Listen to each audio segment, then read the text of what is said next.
So, got the stuff back from my friend's house, and he retapped the threads inside the tie rods for me.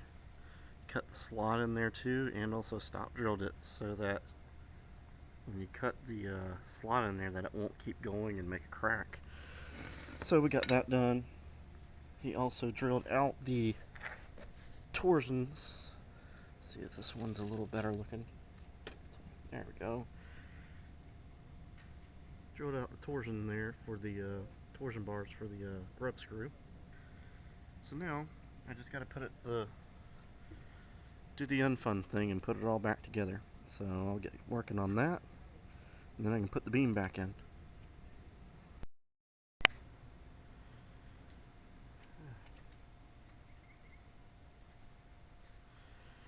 Alright, so I figured I just totally forgot to even film half of it. I'm so wore out. This thing has been kind of a battle to get up in there, doing it one person and having the drums and stuff on it. But it's in there again, and I got the wheel turned, and I don't think you guys can see from this side it clears the headlight bucket. But on the driver's side, I don't know if we'll be able to see with the light. Let me find a flashlight. There are such tools somewhere. There used to be such tools as called flashlights. Now we use our cell phones. Anyway, let's see if this will work.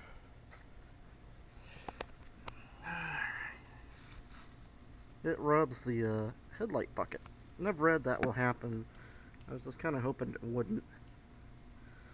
So, I'll probably just cut the back side of the bucket out.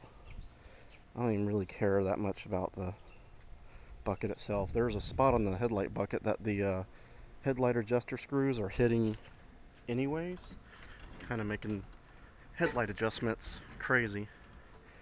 Nothing's aligned yet, and the spindles, the tie rods to the spindles aren't even tied all the way on just yet because I still haven't done the brakes. But figured let you get a look here. Now, of course, I'm not as slammed as most people because I don't have drop spindles, but this is really, if you want to drive it, this is the practical limit. You know, right now, put it's a size 12 shoe, so kind of give you an idea. You know, it's about maybe 8 inches, 6 inches off the ground, but got plenty of room between the fender and the tire now. So, you know, if you were to do like a 3-inch, maybe you wouldn't run into the headlight bucket problem. But I kind of just didn't want to get in that spot of, you know, having to do everything over again. So I went 4. And I like the look of it. It's not as super slammed as the other guys that get the tire up in there. But I definitely know, like right now I may be able to just massage the headlight bucket with a big hammer. But if I did something like that, the headlight bucket's probably got to go on the back side, which may be the way I'll go, is just cut it out. These aren't German fenders, they're not original, so not the end of the world. It probably help it keep it from rusting and actually being able to drain. And like I say, these headlight buckets right here, where this screw is over here, I don't know if you can see that, but it's actually poked out because it hits the headlight bucket, and I can't adjust the headlight all the way. And one thing to realize about these headlights, these are aftermarket reproduction headlights. These aren't for a Beetle.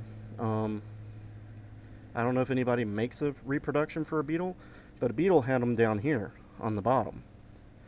And, you know, those would let you move it side to side and up and down. These are supposed to be mounted sideways and be mounted on the bus because they kept using the bus in Brazil with this style of headlight, and that's why they're opposite each other, because in the bus, you know, that would move it to the side and move it up and down.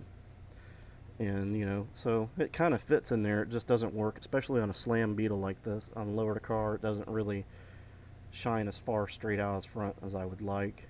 So, you know, that'll be another project. Like I say, now that I gotta modify the bucket, I may just whack the back half off, take the light out, and that'll fix that problem for me too, right there. But I got everything back in here. Got my strut hooked up. Got my tie rods on. Like I say, they're not all the way bolted on just yet. But if you see, that's how far it comes over now. The shock towers would be inside the car. You know, so if you're wondering how far narrow is that, well, you know, the shock towers are pretty much on the outside of the body normally, and tucked up pretty close. But that's how far a 4-inch narrow beam will be.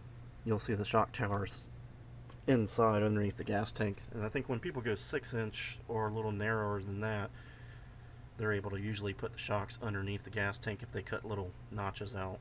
So, not that I really care.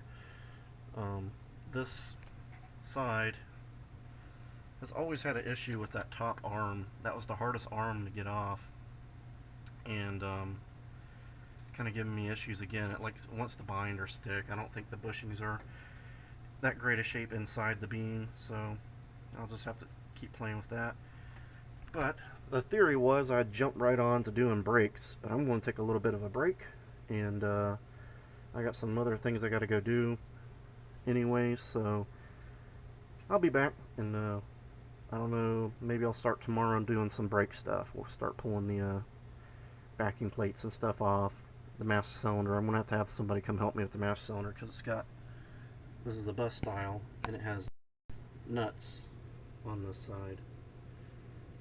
And definitely to put one in, I'll have to have somebody hold the nut on there. They're lock nuts on top of that, so I may enlist a friend to come help me with that when we do that. And I got to take all the hardware out of that one and put it in the brand new one they give you with the brake kit. But figured y'all like to see what it looks like now that it's on the ground. It is as low as it can go without going to drop spindles right at this point. I'm probably going to raise it up just a little bit because there's no suspension at all. Probably running into the kingpins and link pins actually binding up because of angles. But that's what it looks like. And like I say, you guys didn't miss much, just a lot of aggravation. So, you know, that's what it looks like. That's how narrow track is.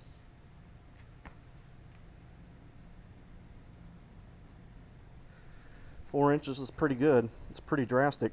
You know, I think even with the CB disc brakes and a few of the other brands that pushed the brake out, 4 inches would get you just enough clearance. You know, and supposedly this brake kit will have 0 offset problems, so it should be back like this again. I'm thinking it may add just a little bit. Who knows? We'll see when we put it on there. I could measure it, I guess, and that way let people know that, hey, yeah, it does. No, it doesn't. Whatever. So if I remember, maybe I'll do that. But figured I'd show you guys the car.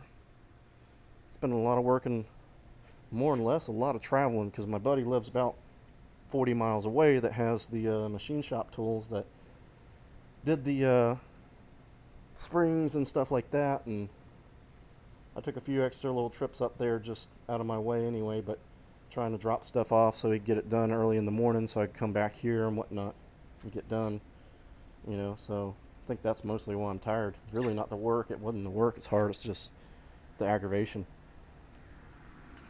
But until next time, you know, get back out there, get on your cars, you know, and keep having fun with these things. We gotta get these things going, and hope you all have a good time playing with them.